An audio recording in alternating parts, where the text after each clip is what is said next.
Well, I come from Ireland and went to a very good school in Ireland. Not a school I was very happy at, but a school that gave me a very good education, and a school that was very strong in science. And essentially, as soon as I started science, I knew this was the subject for me. Well, my father was a school teacher. In fact, he was a science teacher, and he died when I was quite young, but I think he certainly sent me on that scientific track. I think it was he who got me interested in nature and wildlife and animals at a very early stage.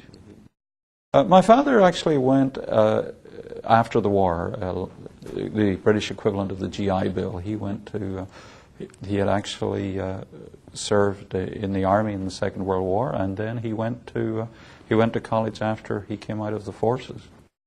I didn't like school, but I loved science. I guess, like most other kids, I didn't terribly enjoy high school, but on the other hand, science, really all aspects of science, especially biology. Once I took up biology, that really turned me on. One of the reasons why I took up science was I was pretty much useless at anything else. I'm famous for having failed Latin 5 times, each time getting a lower grade. That probably had a role in it.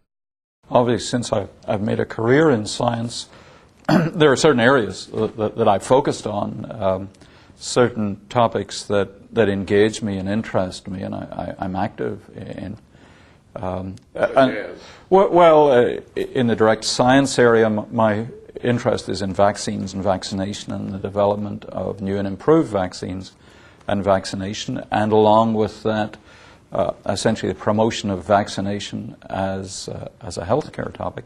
And of course, the other area that I'm interested in is the conservation issue, wildlife conservation, that in a sense grew out of that as well.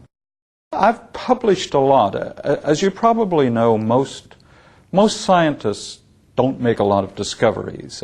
A few scientists, famous scientists, of course, make world-shaking discoveries. But most of us nibble away at the edges of science, making small advances here and there. Some of the things that I've worked on is I've worked on new and improved vaccines, helped develop new vaccines for animals. In the recent years, I've been working very much on the aloe vera plant, trying to determine how it works, why, for example, it makes wounds heal faster. At times, we've identified new organisms, but most of my efforts have been in trying to produce new and improved vaccines for animals. I think most scientists, science by its very nature is what's called reductionist. You take little bites at a time and you add a little bit to the body of knowledge. But of course, and sometimes you get very surprising results, and then that may lead to a very dramatic discovery. But for most of us, it's not necessarily dramatic. You improve things a little bit at a time. I've got several things going on. One of the things that we're currently very actively involved in is trying to produce an influenza vaccine that can be put into nose drops.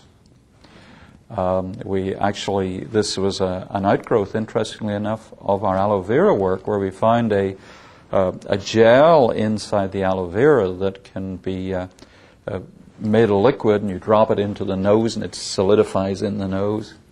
And you can put a vaccine into it, and it seems that might be a much better way of giving the vaccine than obviously sticking somebody with a needle.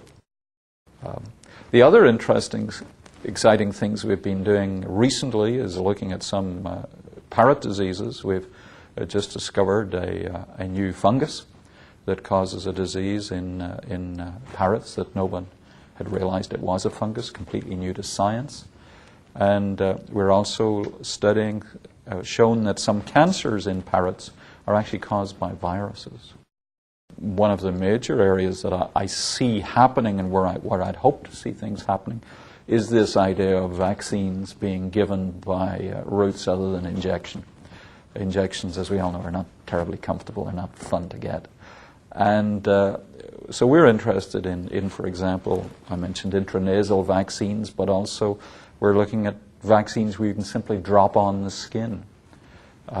So I would hope that in 20 years this would lead to more and effective vaccines, obviously, but vaccines that have been given much more easily, especially in third world countries. Even though I pointed out that I haven't made earth-shattering discoveries, I haven't made discoveries that revolutionize science, every bit of work that's done properly, every bit of research that's done correctly is going to add something of significance to the body of science. And that's a reward that really can't be measured financially. It doesn't really relate to salary. It's essentially one of the bonuses of the job, that the things you do advance knowledge. You find things that others have never found before. Well, I think all of us should be interested in science. Science dominates this society. Watching a television set science was involved in that. Science has revolutionized the way we live, especially the United States, and obviously has the potential to revolutionize the situation in other countries as well. But this country perhaps exemplifies to the greatest extent what science has done or can do for society. And if you want to have a key role in society, if you want to influence society in the direction that society is going in, I think there's probably no better way of doing it than being a scientist. But obviously, there is really no point in doing research unless you tell somebody about it. As I tell my students when I'm trying to encourage them to publish their results, if you don't publish, you might as well never have done it in the first place. It will perish. And teaching is really an extension of that. So I do a lot of teaching and enjoy teaching. Well, I'm an avid bird watcher, and that, of course, is an extension of my work, because of my work on avian diseases. And I have an interest in history, too. The Exotic Bird Center has a website that tells you about our research. You can look at the A&M website. One of the things that's revolutionized, in a sense, the way we do science in the last few years has been the web. Even I find if there's something I don't know something about, I go to the web first.